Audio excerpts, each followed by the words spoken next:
Take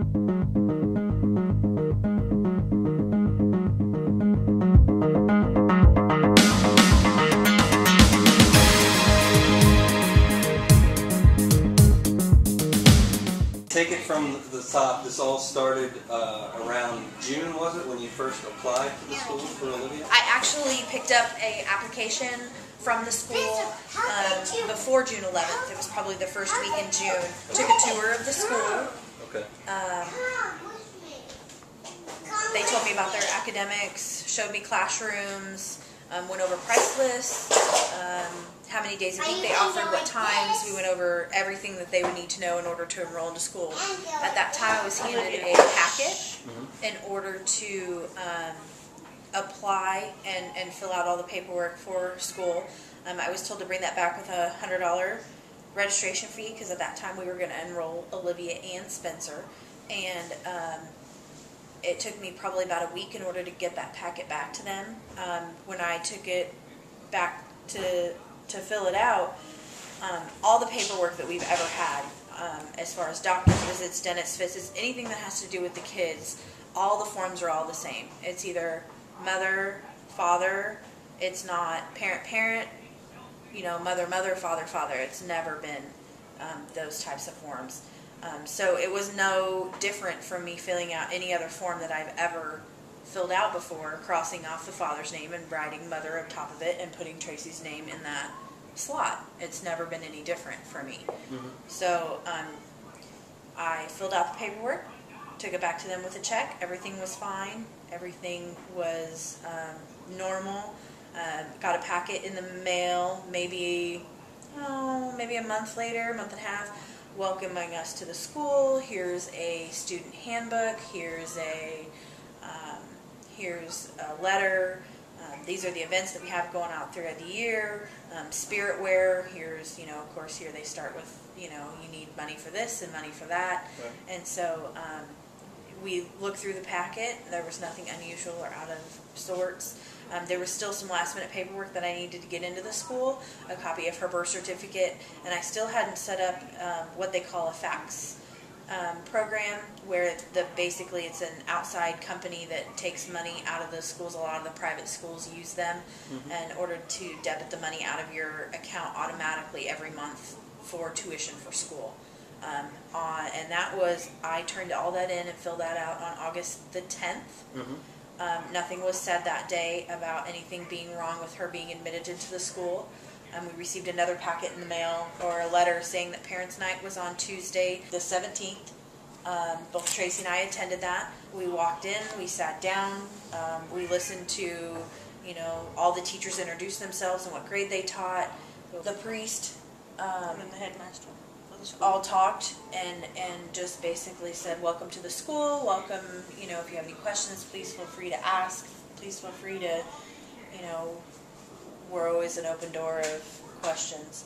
After the big group discussion, if we could both have stickers for both of our cars, because the children get picked up by sticker number in their car and dropped off by that way. And since she would be dropping off and I would be picking up, we wanted to both make sure that we could get an extra sticker so that way we both had access to either drop off or pick up. No problems. We left there feeling great. It was going to be good. School. And just kind of peeked around and looked around at the library and things like that. We left. It was Wednesday. I was working, and I got a phone call at work. That when I picked up the phone, it was the St. Vincent's School on the caller ID, and I said, how can I help you? And she said, there's a problem with Olivia's application. We need you to come have a sit-down meeting with us today. And I said, is this something that we can discuss over the phone? Thinking maybe I'd left out a phone number, maybe I'd left out some information that they had wanted. And she said, no, this is nothing that can be discussed over the phone. This needs to be done in person. And I said, okay. So in the meantime, I'm trying to think of a million and one things. Did the thought cross my mind maybe that this was what, but I couldn't even come close to what it was going to be about. I think I was thinking way worse than what it was really going to be. So I was trying to have a positive attitude, and you know, so I went to the school, got there about 10 minutes early. I had asked them when I was on the phone with them earlier if Tracy should go with me And she said, no, Tracy does not need to be there with you. I went to the school. They called me back into their office where the pastor of the church was there. I believe he's the dean of school, Mr. Monk. And then the admittance lady, I believe her name is Donna, we're all sitting down, and they sat me down. They asked me what my relationship with Tracy was and is, and how she was a part of their lives. And I just explained to them that she is their mother. She is their funny mother. She is an active part of their life. She, is every bit just the same as I am. Completely equal when it comes to both of us being a mother and raising our two kids. They then proceeded to tell me that, unfortunately, due to the fact that she does play an active part in their lives, and that there was no hiding her, so to speak, because that's kind of insinuated to me. I took it that way, that if I was maybe willing to not have her be around, or if she wasn't an active part of her life, that maybe they would consider her being accepted into the school. That's kind of, they didn't use that exact words, but that was kind of the feeling that I got. They told me that she would not be allowed to go to their school due to their moral beliefs and values that they teach at their school. Oddly enough, the night of parent night, They said for pre-K they just cover for the smaller children. Everybody goes to chapel, but for the smaller children it would just be the basic learning the golden rule, understanding the basic beliefs of Christianity. And that's what we wanted for Olivia. We wanted that and a good academic place. And they had both. I looked at their academics, which is one of the main reasons. I didn't look at anything else. I looked at academically, what can you do for my child? Right. And they had a low teacher to student ratio. I mean, all of their marks online and from what I had read are really fantastic. It's close to the house. It was in our price budget. So it was really, the main focus was her education, to get an extra year up before she started kindergarten. I was hysterics when I left there. I was absolutely hysterical when I left there. Did you call Tracy? Oh yeah, she was the first person I called, and she was, I think, just as shocked as I was. Right. I mean, the way I was brought up. I mean,